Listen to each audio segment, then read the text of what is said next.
세상을 뒤흔드는 순간은 언제나 예고 없이 찾아옵니다. 바티칸 한복판, 교황 레오 14세의 손끝에서 단 한 번의 서명이 떨어지자 천년 넘게 이어온 전통이 무너져 내렸습니다. 누군가는 배신이라 외치고 또 누군가는 새로운 희망이라 부릅니다. 지금 우리가 마주한 것은 단순한 개혁이 아니라 교회 역사를 송두리째 바꾸는 거대한 사건의 서막입니다. 사랑하는 형제자매 여러분, 오늘 제가 여러분께 전하려는 이야기는 단순히 한 교회의 행정적 변화가 아닙니다. 그것은 오히려 하늘이 우리에게 보내신 경종이자 신앙의 심장을 울리는 영적 지진과 같은 사건입니다. 불과 몇 시간 전 바티칸의 중심에서 교황 레오 14세께서는 전례 없는 선언을 하셨습니다. 이름하여 사고름 리토 사볼리티오, 곧 거룩한 예식의 폐지라는 교령입니다. 이 문서는 길지 않았습니다. 몇 장 남짓한 분량일 뿐이었습니다. 그러나 그 안에 담긴 내용은 천년이 넘는 역사를 뒤흔드는 강력한 울림을 지니고 있었습니다. 교황님은 수세기 동안 교회의 삶을 지탱해온 12가지 전통적인 의식을 단호히 폐지한다고 선포하셨습니다. 이는 단순히 규정을 고치거나 세부를 조정하는 차원이 아니라 교회의 심장부를 향한 외과적 수술이었습니다. 성 베드로 대성당 안에서 이 말씀이 낭독되던 순간 수많은 사람들의 심장은 마치 얼어붙은 듯 멎었습니다. 신자들, 신학자들, 주교들, 심지어 언론인들까지 모두 충격과 혼란, 그리고 어떤 이는 설명할 수 없는 기대감을 품은 채 숨을 죽였습니다. 왜냐하면 이것은 단순한 사건이 아니라 교회의 역사를 다시 쓰는 순간이었기 때문입니다. 형제 자매 여러분, 우리는 잘 알고 있습니다. 교회의 전례와 의식은 단순히 반복되는 형식이 아니라 신앙을 세대에서 세대로 전해주는 살아있는 다리였습니다. 파리의 장엄한 성당에서든 라틴 아메리카의 먼 마을에서든 아시아의 작은 본당에서든 그 의식들은 우리 삶의 기쁨과 슬픔, 희망과 절망을 거룩하게 봉헌하는 순간이었습니다.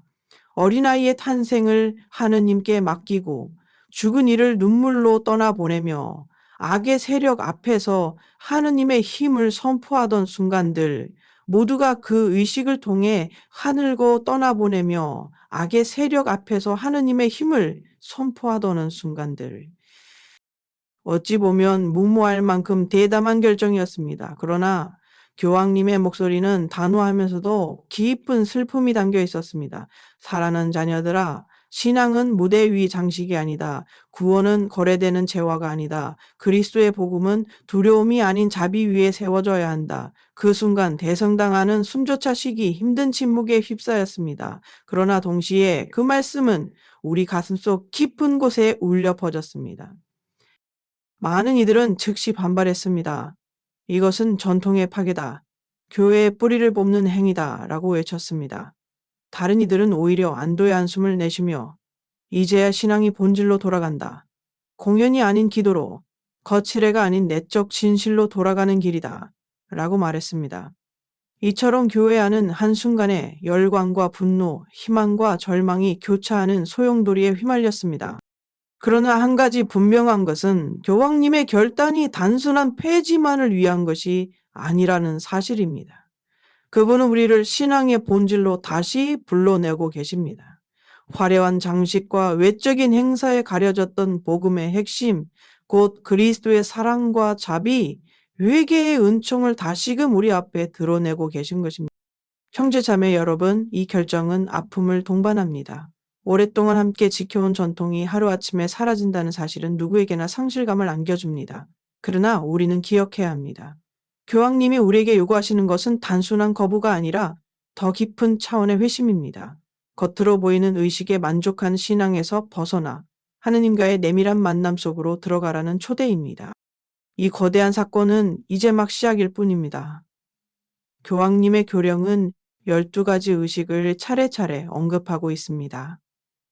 그리고 그 첫 번째로 지목된 것은 전 세계 어디서나 가장 화려하고 사랑받던 예식 중 하나였습니다.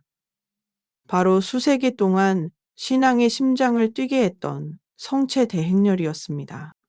사랑하는 형제자매 여러분, 교황 레오 14세께서 선포하신 사코름 유리투스 아볼리티어 교령의 가장 충격적인 부분은 그 안에 담긴 구체적인 내용이었습니다. 단순한 권고나 사소한 조정이 아니라 교회의 삶을 수세기 동안 형성해온 12가지 전례와 의식의 전면 폐지였기 때문입니다. 그 문서를 읽어 내려가는 순간 신자들의 가슴은 벼락처럼 내려앉았습니다. 교황님께서는 그 누구도 예상치 못했던 방식으로 교회의 근본에 손을 대셨습니다. 단순히 예식을 다듬거나 축소하는 차원이 아니라 폐지한다는 단호한 표현으로 모든 일을 놀라게 하셨습니다. 신자들은 귀를 의심했습니다. 정말 더 이상 성당 안에서, 수도원 안에서, 그리고 심지어 가정 안에서도 이 의식들을 거행할 수 없단 말인가? 교황님의 답은 분명했습니다. 아무도 그 누구도 어떠한 방식으로도 이 의식들을 다시 행할 수 없다. 이것은 단지 하나의 규정이 바뀐 것이 아니라 신앙의 풍경 자체가 송두리째 바뀌는 사건이었습니다. 왜냐하면 그 의식들은 단순한 행사나 장식이 아니었기 때문입니다. 그것들은 신앙의 뿌리와 같았고 수많은 세대를 통해 영혼을 형성한 틀이었습니다. 아이가 태어나면 하느님께 봉헌하고 죽은 이를 기리며 눈물 속에 미사를 봉헌하고 악의 세력 앞에서 십자가를 높이 들어 하느님의 권능을 선포하던 순간들. 교황님은 왜 이렇게 단호한 결정을 내리셨을까요? 교령 속 문장은 단순하면서도 강렬했습니다. 믿음은 무대가 아니다. 구원은 거래되는 재화가 아니다. 신비는 장식으로 감추어지지 않는다.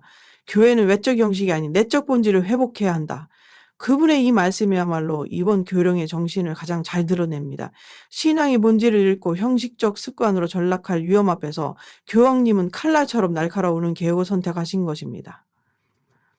그러나 사랑하는 여러분, 교황님의 이러한 선언은 곧바로 거대한 반향을 불러일으켰습니다. 어떤 이들은 환호하며 이제야 교회가 다시 살아난다. 화려한 장식 대신 복음의 맑은 샘으로 돌아간다고 고백했습니다. 반면 어떤 이들은 절망하며 이것은 전통의 파괴요. 신앙의 뿌리를 잘라내는 행위다라고 외쳤습니다. 실제로 라틴 아메리카와 유럽 곳곳에서는 신자들이 거리로 쏟아져 나와 항의 시위를 벌였습니다. 그들은 오랫동안 특정 의식이 신앙을 오히려 짐스럽게 만들고 때로는 미신과 혼합되는 모습을 보며 괴로워해왔던 것입니다. 그렇다면 구체적으로 어떤 의식들이 폐지된 것일까요? 교황님은 문서 속에서 12가지를 일일이 언급하셨습니다. 그리고 각 의식마다 그 이유와 신학적 배경을 제시하셨습니다. 그것은 단순히 목록을 나열하는 것이 아니라 교회가 어디서 본질을 잃었고 어디서 회복해야 하는지를 가리키는 일종의 영적 지도를 그려주신 것입니다. 형제자매 여러분, 이제 우리는 이 목록을 하나하나 살펴보아야 합니다. 왜냐하면 그 안에는 단순한 폐지가 아니라 우리 신앙을 되돌아보게 하는 깊은 의미가 담겨 있기 때문입니다. 교황님께서 가장 먼저 언급하신 것은 세상 어디서나 가장 사랑받고 화려하게 거행되던 전통 중 하나였습니다. 수세기 동안 성체 현존을 드러내매 교회의 심장을 뛰게 했던 사랑하는 형제자매 여러분, 교황 레오 14세께서 내리신 교령 속에서 가장 큰 충격을 준 것은 바로 12가지 전례와 의식의 폐지 목록이었습니다. 그것은 단순히 몇 가지 규정을 다듬거나 축소하는 차원이 아니었습니다. 수백 년, 아니 수천 년 동안 교회의 호흡과도 같았던 의식들이 이제는 더 이상 허용되지 않는다는 말씀이었기 때문입니다. 첫 번째로 지목된 것은 우리 모두에게 친숙하고 사랑받던 성체 대행렬이었습니다. 매년 성체 축일이 되면 거리마다 꽃길이 깔리고 황금 성광 안에 모셔진 성체가 신자들의 경배와 눈물 속에 지나갔습니다. 아이들이 꽃잎을 흩뿌리고 합창단의 노래가 울려 퍼지며 무릎 꿇은 신자들이 주님, 이곳에 계시다 라는 신앙을 고백하던 순간 그것은 단순한 행렬이 아니라 신앙의 심장 박동이었습니다. 그런데 교황님은 단호히 말씀하셨습니다. 성체는 거리에서 과시되는 상징이 아니라 침묵과 겸손 속에서 에이딜에 시효되어야 한다. 이 결정은 스페인과 라틴 아메리카에서 거센 분노를 불러일으켰습니다. 왜냐하면 성체대 행렬은 단순한 종교의식을 넘어 민족적 정체성, 성체는 구경거리가 아니라 영혼의 친밀한 만남이라는 것입니다. 두 번째로 폐지된 의식은 공개구마 예식이었습니다.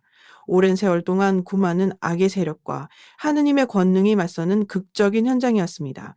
신자들은 라틴어 기도와 성수, 성호경 속에서 마치 선과 악의 전쟁을 목격하듯 떨며 그 자리에 있었습니다. 그러나 교황님은 이렇게 선언하셨습니다.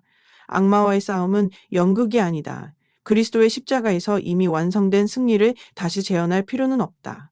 악과의 싸움은 화려한 구호나 무대 위의 퍼포먼스가 아니라 회개와 고백, 사랑과 자비 안에서 이루어져야 한다는 것입니다. 이 소식은 특히 라틴 아메리카와 아프리카에서 큰 반발을 샀습니다. 하지만 동시에 심리적 상처와 남용의 피해를 경험한 이들에게는 해방의 소식처럼 다가왔습니다. 세 번째로 폐지된 것은 연옥을 중심으로 한 전통 장례 예식이었습니다. 수세기 동안 장례 미사는 연옥에 있는 영혼을 위한 기도와 미사, 촛불, 위령 기도들로 가득했습니다. 가족들은 사랑하는 이를 위해 수많은 미사를 봉헌하며 위안을 찾았습니다. 그러나 교황님은 이제 장례는 두려움과 협상의 시간이 아니라 부활과 생명의 희망을 선포하는 예식이 되어야 한다고 강조하셨습니다. 이 소식은 특히 라틴 아메리카에서 신자들의 큰 눈물을 불러왔습니다. 왜냐하면 위령 미사는 단순한 신학적 가르침이 아니라 사랑하는 이들을 하느님께 맡기며, 왜냐하면 위령 미사는 단순한 신학적 가르침이 아니라 가난한 이들을 하느님께 맡기며, 왜냐하면 네 번째로 폐지된 것은 궁계적 대사 대 엔달진지아였습니다. 우리는 역사 속에서 이 인달진자가 얼마나 큰 논란을 불러왔는지 잘 알고 있습니다. 마르틴 루터의 종교 개혁조차 이 문제에서 촉발되었습니다. 교황님은 이렇게 선언하셨습니다. 은총은 거래되는 화폐가 아니며 자랑처럼 쌓아 올리는 업적도 아니다. 은총은 오직 하느님의 자비에서 흘러나오는 선물이다. 이제는 성년이나 순례, 특정 기도에 대한 전대사의 선포가 더 이상 이루어지지 않습니다. 이는 독일과 폴란드 등지에서 엄청난 반발을 일으켰습니다. 이제는 독일과 폴란드 등지에서 엄청난 반발을 일으켰습니다. 은총은 오직 히어 이양 자체입니다. 마르틴은 선년이나 순례, 특정 기도의 은총이 본래 의미를 되찾았습니다. 은총은 오직 가고지다 천성한 예수입니다. 정언이고, 다섯 번째로 폐지된 것은 신생아를 성전에 봉헌하는 의식이었습니다. 많은 가정에서 아기를 성전에 데려가 하느님께 봉헌하는 전통은 성가정의 모범에서 비롯되었습니다. 그러나 교황님은 이 의식이 마치 세례를 대신하는 것처럼 오해를 불러일으킨다고 지적하셨습니다. 아기는 이미 하느님의 것이며 세례 성사가 유일한 시작임을 분명히 하셨습니다. 이 소식에 멕시코와 필리핀의 수많은 어머니들이 눈물을 흘리며 교회를 향해 항의했습니다. 하지만 교황님은 말씀하셨습니다. 하느님의 것입니다. 여섯 번째는 스카폴라 착용시계의 폐지였습니다. 작은 천조각에 담긴 상징은 오랜 세월 동안 마치 보호부적처럼 여겨졌습니다. 수많은 신자들이 이를 통해 구원의 확신을 얻고자 했습니다. 그러나 교황님은 단호히 말씀하셨습니다. 성모님의 사랑은 천조각에 달려있지 않다. 참된 신앙은 삶으로 드러나야 한다. 이 결정은 특히 카르멜 영성에 뿌리를 둔 단체들에서 큰 반발을 불러왔지만 동시에 미신적 요소를 정화하는 계기가 되었습니다. 일곱 번째는 공개적 고백 예식의 폐지였습니다. 회개의 성사가 개인적이고 내밀한 자리에서 이루어져야 함에도 불구하고 어떤 지역에서는 마이크를 잡고 죄를 공개적으로 나누는 관습이 자리 잡았습니다. 교황님은 이렇게 선언하셨습니다. 용서는 은총이지 대중의 구경거리가 아니다. 이 결정은 특히 카리스마틱 운동이 활발한 공동체에서 큰 상실감을 안겨주었지만 동시에 영적 남용을 막는 길이 되었습니다. 8번째는 성주 간의 고행의식이었습니다. 십자가를 지고 거리를 걷거나 심지어 못을 박아 십자가에 매달리던 극단적 행위들. 교황님은 이렇게 말씀하셨습니다. 그리스도께서 이미 모든 것을 완성하셨다. 우리가 흘려야 할 피는 더 이상 없다. 이 결정은 스페인, 필리핀, 멕시코에서 거센 항의로 이어졌지만 동시에 많은 의사들과 인권 운동가들이 환영했습니다. 9번째는 성체를 가정으로 정기적으로 모시는 관습의 폐지였습니다. 병자와 노약자를 위한 특별한 경우가 아닌 정기적이고 형식적인 가정 성체 분배가 금지된 것입니다. 이는 수많은 노인과 병자들에게 큰 충격이었지만 교황님은 성체의 공동체적 성격을 지키고자 하셨습니다. 10번째는 공동구마 예식이었습니다. 큰 무리 앞에서 행해지던 극적인 구마는 이제 금지됩니다. 교황님은 악과의 싸움은 무대 위의 연극이 아니라 조용히 드려지는 기도와 사랑의 삶에서 이루어진다고 다시 강조하셨습니다. 11번째는 트리엔트 미사를 배타적으로 드리는 것의 금지였습니다. 전통 미사는 여전히 허용되지만 오직 새로운 전례와 함께 보완적으로만 허용됩니다.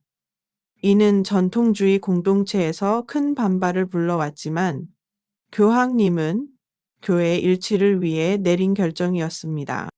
마지막 12번째는 무기와 군대의 축복의식이었습니다.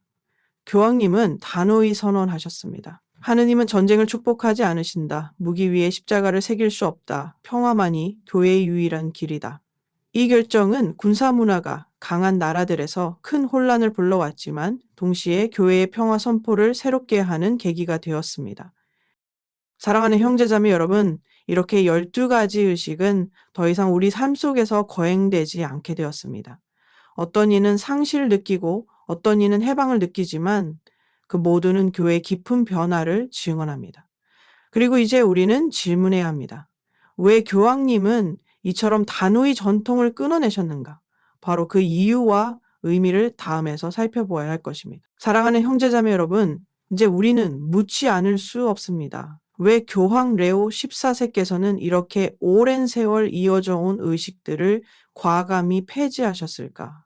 단순히 전통을 무너뜨리려는 것이었을까요? 아니면 시대의 압력에 굴복한 것일까요? 아닙니다. 교황님의 말씀 속에는 분명한 이유와 깊은 영적 통찰이 담겨 있습니다. 무엇보다 교황님께서 강조하신 것은 믿음은 무대가 아니다라는 선언이었습니다. 주님의 신비가 화려한 장식과 대규모 행렬 혹은 두려움을 자아내는 극적인 장면 속에 갇힐 때 신앙은 본질을 잃고 껍데기만 남게 됩니다. 교황님은 이 위험을 누구보다 잘 보셨습니다. 어떤 지역에서는 성체의 대행렬이 관광객의 볼거리로 전락했고 구마 예식이 공포심을 자극하는 연극처럼 변질되었습니다. 연옥 장례가 상업화되어 돈으로 은총을 사고 파는 듯한 오해를 낳기도 했습니다. 사랑하는 여러분, 교황님은 우리에게 근본적인 질문을 던지십니다. 그리스도를 진정으로 만나는 길은 무엇인가? 외적 행렬과 장식일까요? 아니면 내면 깊은 곳에서 이루어지는 회개와 사랑일까요? 교황님의 답은 분명합니다. 신앙의 본질은 외적 행위에 있지 않고 하느님과의 친밀한 일치에 있다. 그러므로 모든 예식은 본질로 돌아가야 하며 만약 그것이 본질을 흐린다면 과감히 내려놓아야 한다는 것입니다. 또 하나 중요한 이유는 은총의 왜곡을 끊어내기 위해서였습니다. 대사 인덜전스 헌신 본래 하느님의 무상의 은총을 드러내는 표징이었지만 역사 속에서 너무나 자주 거래와 계산의 대상으로 변질되었습니다. 마치 하늘의 보화를 쌓아 올리는 방식으로 은총이 기계적인 보상처럼 이해되었던 것입니다. 교황님은 이를 단호히 거부하셨습니다. 하느님의 자비는 거래되는 화폐가 아니라 순수한 선물이다. 이 말씀이 우리에게 던지는 울림은 너무도 큽니다. 형제자매 여러분, 또 다른 이유는 공포의 신앙에서 해방시키기 위함이었습니다. 전통 장례와 연옥 중심의 의식들은 때로 신자들에게 위로보다 두려움을 심어주었습니다.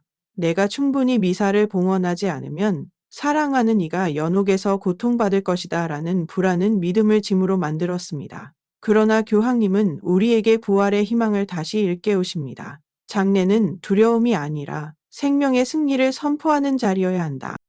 그리고 마지막으로 교황님이 내린 결단에는 평화에 대한 절대적인 확신이 담겨 있습니다. 무기와 군대의 축복을 내려달라는 요구는 오랜 세월 교회 역사 속에 존재해 왔습니다. 그러나 교황님은 단호히 거절하셨습니다. 하나님은 전쟁을 축복하지 않으신다. 오직 평화만이 교회의 언어이다. 이 말씀은 단순한 정치적 발언이 아니라 복음 그 자체를 가리키는 외침이었습니다. 하나님 나라는 무기로 확장되지 않고 오직 사랑과 용서로만 확장된다는 진리를 다시금 선포하신 것입니다. 사랑하는 형제자매 여러분, 이 모든 이유를 통해 우리는 분명히 알 수 있습니다. 교황님의 의도는 파괴가 아니라 정화였고, 단절이 아니라 회복이었습니다. 교회가 본질을 잃고 형식과 관습, 때로는 왜곡된 습관에 갇혀 있을 때 신앙은 죽어버릴 위험에 처합니다. 교황님은 바로 그 순간 교회를 다시 본질로 이끌고자 하신 것입니다. 그러나 여러분, 이러한 단호한 결정이 모든 이에게 곧바로 받아들여진 것은 아니었습니다. 누군가는 눈물로 환영했고, 누군가는 분노로 거부했습니다. 이제 우리는 그 뜨겁고도 치열한 교회 안의 반응을 살펴보아야 합니다. 사랑하는 형제자매 여러분, 교황 레오 14세께서 내리신 이 전례 폐지의 교령은 단순한 문서 한 장으로 끝나지 않았습니다. 그것은 곧바로 교회 안에서 거대한 파문과 반향을 일으켰습니다. 마치 깊은 호수에 돌을 던졌을 때 작은 물결이 순식간에 커져 사방으로 퍼져나가듯 이번 결정은 신자들의 마음과 교회의 구조 전체를 흔들어 놓았습니다. 먼저 주교단의 반응은 갈라졌습니다. 어떤 이들은 교황님의 결단을 배신으로 여겼습니다. 그들은 이것은 전통의 파괴요, 신앙의 뿌리를 잘라내는 행위다라고 목소리를 높였습니다. 특히 스페인과 라틴 아메리카의 몇몇 주교들은 신자들의 문화적 정체성과 신앙을 무너뜨리는 결정이라며 공개적으로 항의했습니다. 반면 다른 주교들은 오히려 안도의 숨을 내쉬었습니다. 오랜 세월 동안 본질을 흐리던 의식들에 대해 마음속으로는 의문을 품고 있었게 되었다. 우리는 두려움이 아니라 희망을 선포해야 한다. 사제들의 반응도 다양했습니다. 나이 든 사제들, 특히 전통적인 신심운동과 함께해온 사제들은 깊은 상실감을 느꼈습니다. 그들에게 성체 대행렬이나 성주간 고행은 단순한 행사가 아니라 평생을 신앙으로 보온해온 상징이었습니다. 그러나 젊은 사제들 가운데 상당수는 이번 결정을 조용히 환영했습니다. 그들은 성직자로서 신자들을 지도하면서 때때로 의식이 신앙의 본질보다 앞서는 현실을 목격했고 그것을 아프게 느껴왔던 것입니다. 무엇보다 신자들의 반응은 극과 극이었습니다. 라틴 아메리카와 필리핀, 스페인과 같은 지역에서는 수많은 신자들이 거리로 나와 항의했습니다. 아이를 안고 눈물을 흘리며 성전에 몰을 든 어머니들, 손에 스카플라를 들고 흔들며 이것은 우리의 정체성이다라고 외치는 평신도들. 어떤 이들은 교회를 떠나겠다고 위협하기도 했습니다. 반면 또 다른 신자들은 오히려 깊은 해방감을 느꼈습니다. 그들은 말했습니다. 우리는 이제 공연이 아니라 진짜 신앙을 살 수 있다. 은총은 돈으로 사는 것이 아니라. 신학자들 사이의 논쟁은 그야말로 치열했습니다. 보수적인 학자들은 이번 결정을 교회의 정체성 붕괴라고 규정했습니다. 그들은 교황님의 결정이 마치 루터의 종교개혁을 다시 불러오는 듯한 혼란을 일으킬 것이라 경고했습니다. 반대로 진보적인 학자들은 이번 결정을 제2차 바티칸 공의회 이후 가장 중요한 개혁이라며 환영했습니다. 그들에게 이번 교령은 신앙을 미신적 요소에서 정화하고 본질로 돌아가게 하는 대담한 용기였던 것입니다. 이 과정에서 교회 언론과 세계 언론도 가만히 있지 않았습니다. 보수 언론은 교황을 향해 전통을 배신한 인물이라 공격했고, 진보 언론은 마침내 용기를 낸 지도자라고 칭송했습니다. 이처럼 교황님의 이름은 하루아침에 논쟁의 중심에 서게 되었습니다. 사랑하는 형제자매 여러분, 그 어떤 개혁도 고통 없이 이루어지지 않습니다.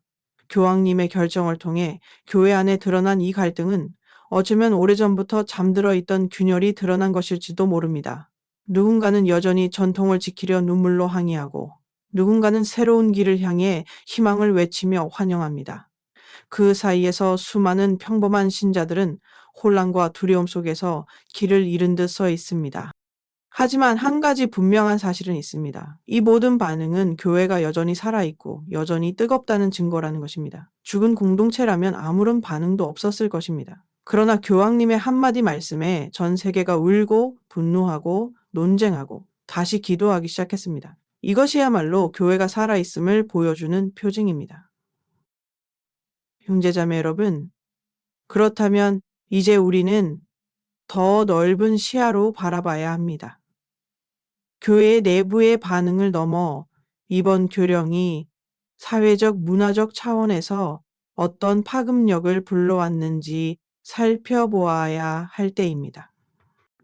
사랑하는 형제자매 여러분, 교황 레오 14세께서 내리신 이번 교령은 단순히 교회 내부에만 영향을 준 것이 아니었습니다. 그것은 곧바로 사회적이고 문화적인 지진으로 확산되었습니다. 왜냐하면 이 12가지 의식은 단순히 성당 안에서만 거행되던 것이 아니라 지역 공동체의 삶과 전통, 심지어 국가적 정체성과도 맞닿아 있었기 때문입니다. 먼저 라틴 아메리카를 보십시오. 수세기 동안 성체 대행렬이나 성주간 고행 의식은 단순한 신앙 행사가 아니었습니다. 그것은 마을 전체가 함께 울고 웃으며 정체성을 확인하는 축제였고 신앙과 문화가 한 몸처럼 어우러지는 순간이었습니다. 그러나 이번 교령으로 인해 이 전통들이 사라지자 많은 신자들은 마치 영혼의 뿌리를 잘려나간 듯한 상실감을 느꼈습니다. 멕시코에서는 수천 명이 대성당 앞에 모여 항의 기도를 드렸고 필리핀에서는 성모상을 들고 거리로 나와 눈물로 시위를 벌였습니다. 유럽에서도 반향은 컸습니다. 스페인과 이탈리아에서는 성체 대행렬이 세계문화유산으로 등재될 만큼 깊은 전통이었는데 그 폐지는 곧 문화유산의 붕괴처럼 받아들여졌습니다. 지역 경제에도 여파가 있었습니다. 매년 수만 명의 순례객과 관광객을 끌어모으던 행사가 사라지자 상인들과 예술인들, 음악가들까지도 타격을 입게 된 것입니다. 신앙의 문제를 넘어 문화 경제적 충격이 겹쳐진 셈입니다. 한편 아프리카의 몇몇 지역에서는 공동 구마 예식과 공개 고백이 폐지되면서 심리적 혼란이 일어났습니다. 많은 공동체가 이 의식들을 공동체적 치유의 순간으로 여겨왔기 때문입니다. 그러나 동시에 인권단체와 심리학자들은 이번 결정을 크게 환영했습니다. 왜냐하면 그동안 많은 사람들이 공개 고백이나 구마 의식 속에서 심각한 정신적 상처를 입거나 영적 지도자의 권위 아래에서 조종당하는 경우가 있었기 때문입니다. 교황님의 결단은 이와 같은 남용의 사슬을 끊는 결과를 가져왔습니다. 사랑하는 여러분, 이번 교령은 또한 정치적 차원에서도 파장을 일으켰습니다. 특히 무기와 군대, 축복의식의 폐지는 많은 나라에서 논란을 불러왔습니다. 오랫동안 군대와 교회가 긴밀히 연결되어 있던 국가들은 충격에 빠졌습니다. 군인들에게 내려지던 축복이 사라지자 어떤 이들은 교황이 애국심을 거부했다고 비난했습니다. 그러나 다른 이들은 이 결정을 환영하며 드디어 교회가 평화의 목소리를 명확히 냈다고 평가했습니다. 전쟁의 그림자가 여전히 짙게 드리워진 세계에서 교회의 이 선언은 분명한 윤리적 입장을 드러낸 것입니다. 이처럼 사회 곳곳에서 드러난 반응은 다양했습니다. 누군가는 상실을, 누군가는 해방을, 또 다른 이들은 혼란을 경험했습니다. 그러나 분명한 사실은 교회의 이번 결단이 사회 전체의 신앙의 의미를 다시 묻는 계기가 되었다라는 점입니다. 신자들뿐 아니라 비신자들까지도 신앙이란 무엇인가, 교회가 세상에 전해야 할 본질은 무엇인가 라는 질문을 던지기 시작한 것입니다. 사랑하는 형제자매 여러분, 교회의 결정이 이렇게 사회 전반에 영향을 미친 것은 그만큼 교회가 세상과 깊이 연결되어 있다는 사실을 보여줍니다. 예식의 폐지는 단순히 종교적 변화가 아니라 문화적 풍경과 사회적 구조까지 뒤흔드는 일이었습니다. 그렇다면 이 모든 소용돌이 속에서 우리는 어떻게 나아가야 할까요? 바로 여기서 우리는 한 가지 중요한 사실을 깨닫습니다. 혼란과 갈등, 상실과 분노 속에서도 교황님은 우리를 단순히 무너뜨리려는 것이 아니라 새로운 영적 쇄신의 길로 이끌고 계시다는 것입니다. 이제 다음 단계에서 우리는 이 모든 폐지가 단순한 파괴가 아니라 어떻게 새로운 회심과 정화, 그리고 희망의 기회가 될 수 있는지를 살펴보아야 합니다. 사랑하는 형제자매 여러분, 교황 레오 14세 교령이 세상에 선포되자 수많은 사람들의 마음속에 상실감과 분노, 혼란이 일었습니다. 그러나 우리가 주목해야 할 점은 이 모든 격정 속에서도 하나님께서는 여전히 새로운 기회의 문을 열고 계신다는 사실입니다. 겉으로는 파괴처럼 보이지만 그 안에는 정화와 쇄신, 그리고 더 깊은 회심으로 나아갈 초대가 숨겨져 있습니다. 우리는 종종 전통과 의식 안에서 안정을 찾습니다. 그러나 때로는 그 전통이 본질을 가리기도 합니다. 꽃길 위에서 빛나는 성체가 본질이 아니라 우리 마음 깊은 곳에서 주님을 모시는 경배가 본질입니다. 두려움을 자아내는 구마 의식이 중요한 것이 아니라 사랑과 고백, 회개를 통해 악을 이겨내는 삶이 본질입니다. 교황님은 이번 결정을 통해 우리 모두가 다시 질문하도록 이끄십니다. 나는 정말로 하느님과 만나는 삶을 살고 있는가? 아니면 단지 의식에 안주하며 위안을 삼고 있는가? 사랑하는 여러분, 이것은 교황님 혼자만의 결정이 아닙니다. 하느님께서 교회를 새롭게 하시려는 섭리의 한 과정일 수 있습니다. 우리는 역사를 통해 배웠습니다. 교회는 수없이 많은 위기와 변화의 순간을 겪었고 그때마다 더 깊이 정화되어 왔습니다. 마치 포도주가 시간이 흐르며 숙성되듯 교회의 신앙도 시련 속에서 더 맑고 순수해져 왔습니다. 이번 사건 또한 우리 모두를 더 순수한 믿음으로 이끌어주는 하느님의 도구가 될 수 있습니다.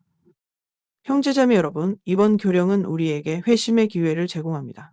더 이상 의식에 기대어 마음의 안정을 찾는 것이 아니라 진정으로 그리스도와 인격적인 관계를 맺어야 한다는 초대입니다. 교황님의 말씀처럼 은총은 화려한 행렬이나 거래되는 대사가 아니라 하느님께서 우리 각자에게 무상으로 주시는 선물입니다. 우리가 해야 할 일은 그 선물을 겸손히 받아들이고 삶으로 응답하는 것입니다. 또한 이번 결정은 우리에게 신앙의 단순함을 회복할 기회를 줍니다. 초대교회 신자들을 떠올려 보십시오. 그들에게는 웅장한 성당도 화려한 예식도 없었습니다. 그러나 그들의 믿음은 세상을 뒤흔들 만큼 강력했습니다. 그들은 집에서, 감옥에서 혹은 지하 묘지에서 떡을 떼고 주님의 부활을 노래했습니다. 바로 그 단순하고 진실한 믿음이 교회의 기초가 되었습니다. 이제 교황님은 우리에게 그 순수함으로 돌아가자고 부르십니다. 사랑하는 여러분, 이 사건은 또한 공동체의 의미를 다시 깨닫게 합니다. 신앙은 개인의 차원이 아니라 공동체 안에서 함께 자라나는 것입니다. 성체는 홀로 집에서 경배하는 상징이 아니라 공동체가 모여 함께 나누는 성찬의 신비입니다. 이번 교령은 우리에게 신앙의 중심이 나 혼자만의 경건이 아니라 우리 모두의 일치와 사랑임을 다시 상기시켜 줍니다. 물론 이 길은 쉽지 않습니다. 눈에 보이는 의식이 사라지면 우리는 빈손이 된 듯 허전함을 느낄 수 있습니다. 그러나 바로 그 빈손이 우리를 다시 하느님께 열어줍니다. 의식에 의지하지 않고 오직 주님의 말씀과 성체 그리고 사랑의 실천만으로 살아가는 법을 배울 때 우리는 참된 자유를 얻게 될 것입니다. 사랑하는 형제자매 여러분, 교황님의 교령은 우리를 무너뜨리려는 것이 아니라 다시 세우려는 것입니다. 그것은 정죄가 아니라 초대, 파괴가 아니라 새 창조를 향한 길입니다. 우리 각자의 삶에서 이제 물어야 할 질문은 단 하나입니다. 나는 어떻게 이 변화를 통해 더욱 거룩한 삶으로 나아갈 것인가? 이제 우리는 알 수 있습니다. 교황님의 결정은 단순한 제도 개혁이 아니라 우리 모두를 향한 하느님의 부르심이란 것을 말입니다. 두려움과 혼란 속에서도 우리는 새로운 희망을 발견해야 합니다.